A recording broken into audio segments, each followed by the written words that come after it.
Hello दोस्तों, कैसे हो? हम भारतवासी इतने ज्यादा इमोशनल होते हैं कि खुद पढ़े लिखे होकर एक चाय बेचने वाले को प्रधानमंत्री बना देते हैं। और जब चाय बेचने वाला प्रधानमंत्री पढ़े लिखे भारतीयों को चाय पकौड़ा बेचने का रोजगार दिए तो हम भारतवासी इतने इमोशनल हो गए कि चाय पकौड़े बेचकर प्रधानमंत्री बनने के सपने देखने लगे।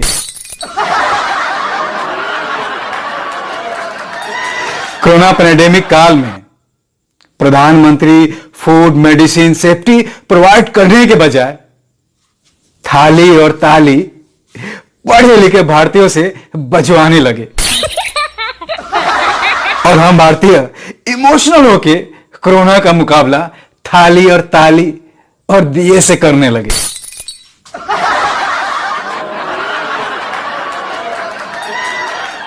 भाई, हम भारतीय इतने इमोशनल हो गए हैं कि मेंटली तौर पर हमें सब बेवकूफ समझने लगे हैं।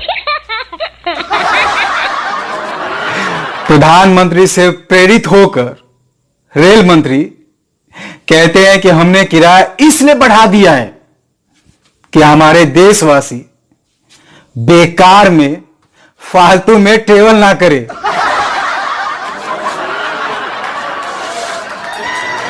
यह सुनकर मैं तो शॉक हो गया। मेरी तो गांठ फट गई सुनकर कि हम इतने नन्हे हैं कि हमारे देशवासी एक जगह से दूसरे जगह बेकार फालतू में समय बर्बाद करने के लिए जाते हैं।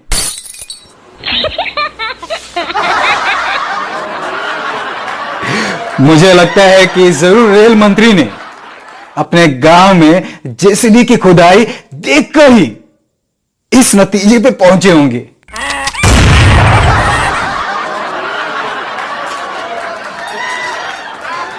प्रधानमंत्री ने देश के सभी बुजुर्ग सीनियर सिटीजन से अपील किया है कि ठंड के मौसम में बाहर ना निकले। बाहर की हवाएं जहरीली नहीं है, मौसम खराब नहीं है, जलवायु परिवर्तन नहीं हुआ है, बल्कि आपकी उम्र हो गई है जो बाहर के मौसम की वजह से झेल नहीं सकते हैं। सुनकर वैज्ञानिकों के गांड फट गई। सीनियर सिटीजन के लौड़े लग गई और मेरी पीछे से हवा निकल गई।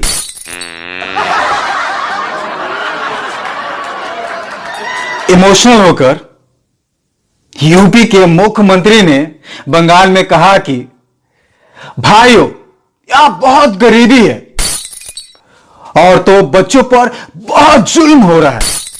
यहां रोजगार नहीं है, रोड नहीं है, एजुकेशन नहीं है। यहां पर जय श्री राम बोलने की आजादी नहीं है।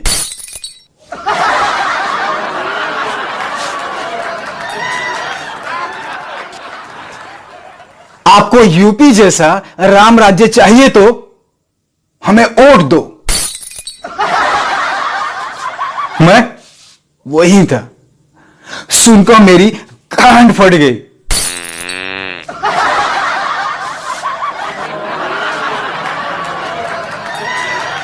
हम एक दूसरे को घूर कर देखने लगे। तब मुख्यमंत्री ने कहा, क्या हुआ? मैं बहुत डर गया। मेरी तो पिछवाड़ी से हवा निकलने लगी। मैंने कहा, मैं बिहार चला जाऊंगा। लालू जी ने कहा था बिहार को अमेरिका बना दिया हूं। सुनकर वो कंफ्यूज हो गए।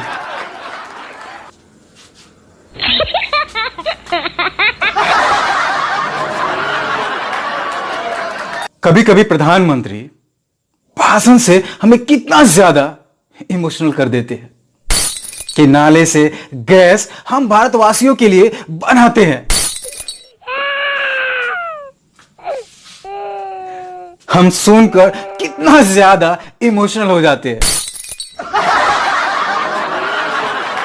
हम लोगों की आंखों में आंसू आने लगती है कि हमारा प्रधानमंत्री हमारे बारे में कितना सोचता है।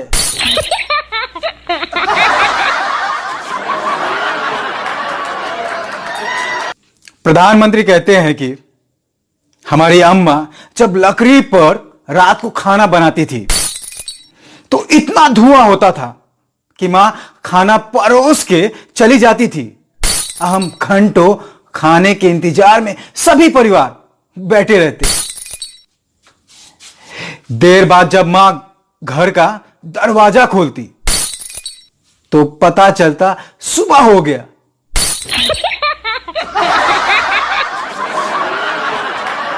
यह बात सुनकर हम भारतवासी आंसुओं से भरा मटका जमा कर लेते, जिसे पानी पीने के काम में लाते।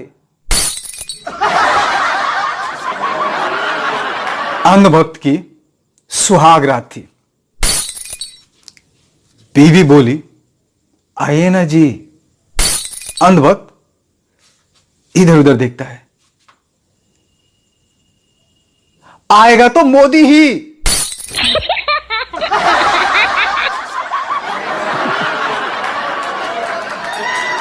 अंधभक्त कहता है, कभी गंगा बुला रही है, कभी गौमुख बुला रही है। नालायक, अहमदाबाद लौट जा, तेरी बीबी बुला रही है।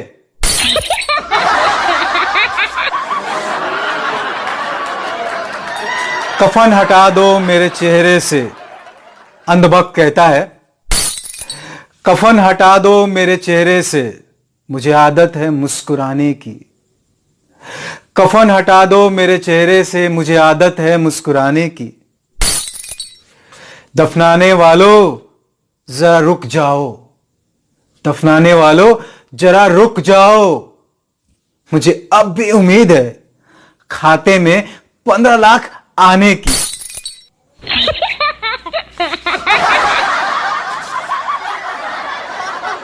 एक अंधभक्त कहता है,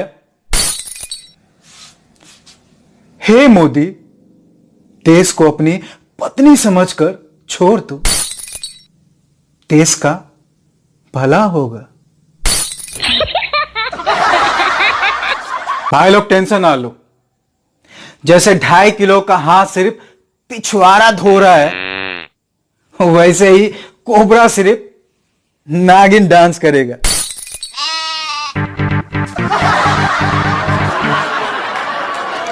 आज से कुछ साल पहले 2014 में बीजेपी सांसदों ने कुछ गांव गोद लिए थे।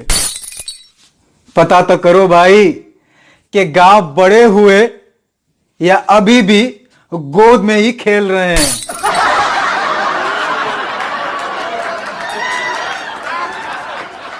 आसाराम अकेला ऐसा बदनसीब है जो समय रहते बीजेपी ज्वाइन नहीं कर पाया, नहीं तो देश का गृह मंत्री वही होता।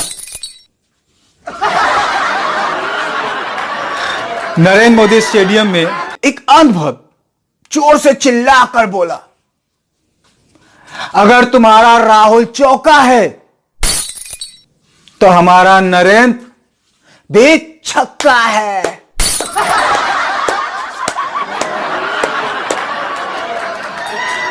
कन्हैया कुमार ने कहा कि जरूरी नहीं कि बीबी छोड़ने के पीछे त्याग ही हो, गुप्त रोग भी हो सकता है, जैसे कि नपुंसकता।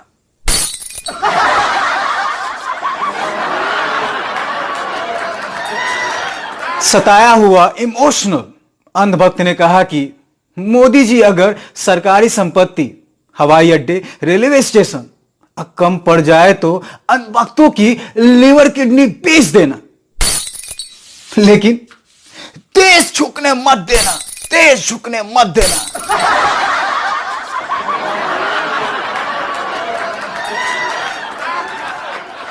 एक इमोशनल अंधभक्त डेंटिस्ट के पास गया। डेंटिस्ट ने कहा, क्या आप अंधभक्त थे? अंधभक्त चौंक गया। आपको कैसे पता चला? डेंटिस्ट बोला, आपके दांतों के बीच गोबर फंसा है।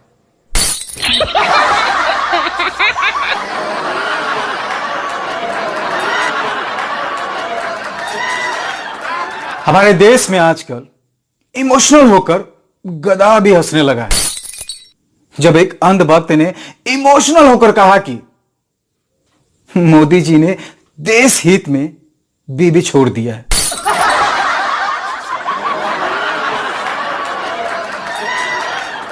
भाई समझ नहीं आ रहा है कि जब सिलेंडर 400 का था तो एक भैंस खूंटा तोड़कर सड़क पर चाप बैठती थी।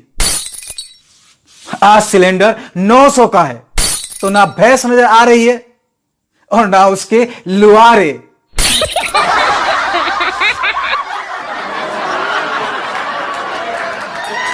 मेरे प्यारे अंधभक्तों भाइयों, मुस्कुराते रहना।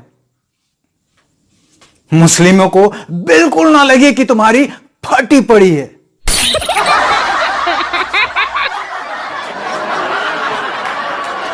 भाई कन्हैया कुमार ने कहा है कि वोडाफोन का कुत्ता सबने देखा है,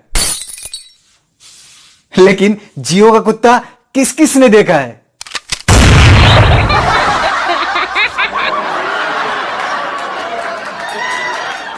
एक बात समझ नहीं आ रही है कि जिस जमाने में 8वीं पास करके नौकरी मिल जाती थी, उस जमाने में साहब बीए पास करके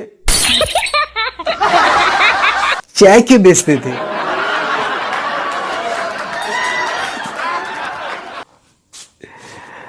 अनभक्त से यमराज पूछे, आपका समय समाप्त हुआ, आपकी कोई अंतिम इच्छा? अनभक्त सोचने लगा। अनभक्त बोला, मोदी जी का विकास देखना है। यमराज बोला, चल्हाक प्राणी अमर होना चाहता है।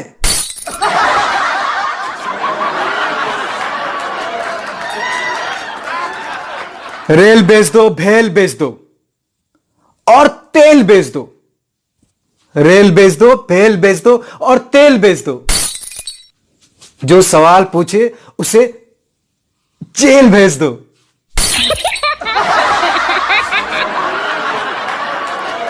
अंधभक्त कहता है, दलाल मीडिया ही वो नारा है जिसे सरकार के ढीले पजामे को बांध रखा है। जिस दिन नारा खुला तो पूरा विकास दिख जाएगा।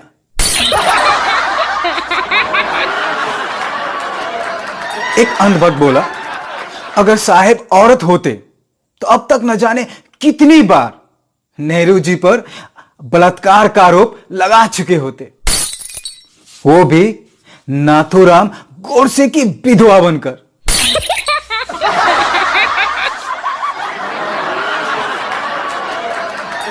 एक अंधभक्त फिर से बोलता है, गुजरात एक ऐसा प्रदेश है जहां देश के लिए शहीद ढूंढने पर नहीं मिलते, लेकिन देश के 90% बैंकों के लुटेरे और भगौरे वहीं मिलते हैं।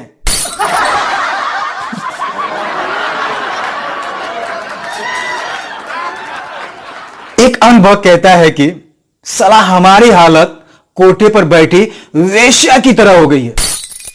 कोई भी आता है पेल के चला जाता है।